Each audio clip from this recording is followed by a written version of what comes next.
Hello and welcome to DC808 on the Wire. I'm Chad Blair with Honolulu Civil Beat in Kaimuki. Thank you for joining us today. A very special guest from Washington, D.C., Adrienne LaFrance, our former D.C. bureau chief, now working as a journalist in another capacity, but coming back special to talk to us about the presidential inauguration. Hello, Adrienne.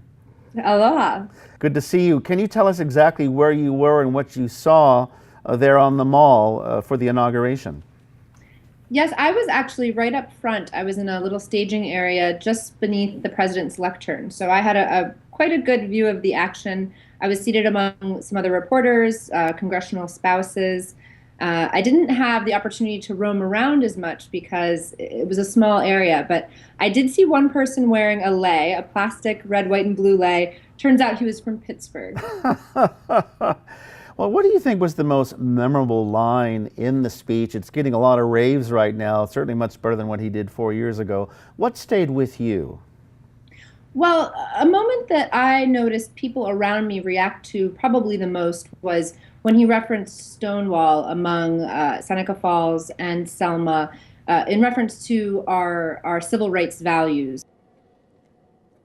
We, the people, declare today that the most evident of truths, that all of us are created equal, is the star that guides us still.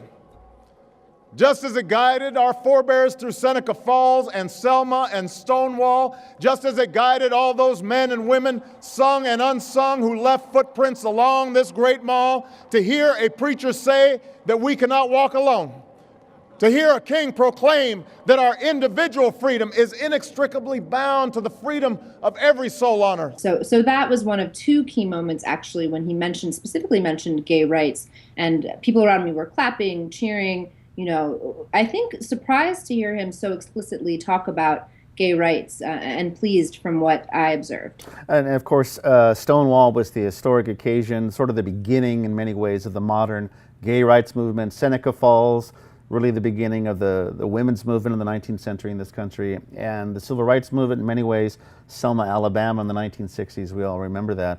Of course, this historic day fell on Martin Luther King Day, another historic occasion.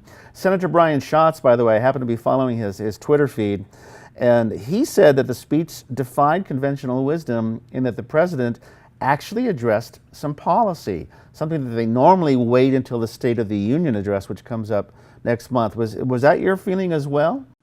There was talk of policy, specifically, in fact, I thought of Senator Schatz because President Obama, right out the gate, mentioned climate change as a priority for his administration, and I know that's one of the issues that is important to the senator. Right. He also referenced the Newtown shooting, so gun control is something we've been talking about a lot in this country, obviously.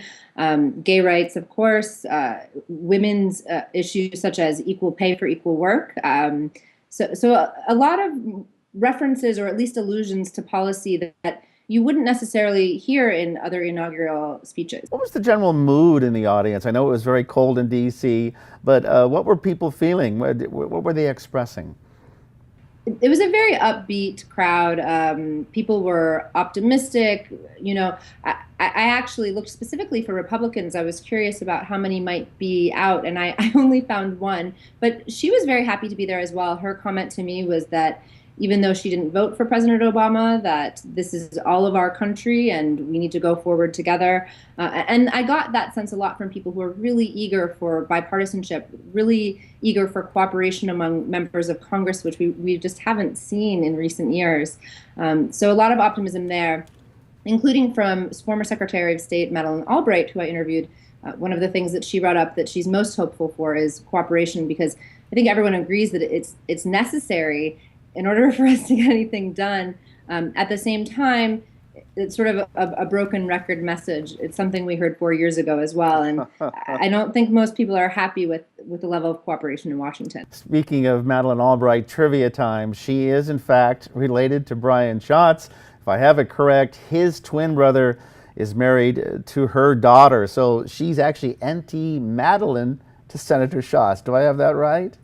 I believe so. Lots of Hawaii connections out there if you look for them. Finally, you got to clear this up for me. Is it true that out there on the mall, all those millions of people, or at least hundreds of thousands, that your cell phones don't work during the inauguration because maybe the Secret Service is jamming the signal?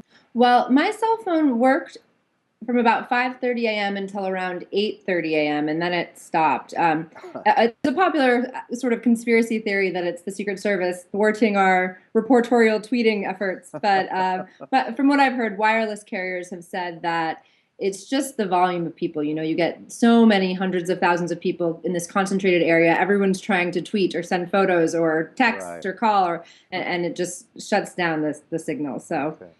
Well, Adrienne, thank you so much for joining us. I hope you will stay warm there in Washington. And please join us again on DC 808 on the Wire. It's just been great to have you back. Wonderful to be here. Thank you so much. And for another episode of DC 808 on the Wire, I'm Chad Blair for Honolulu Civil Beat. A hui ho.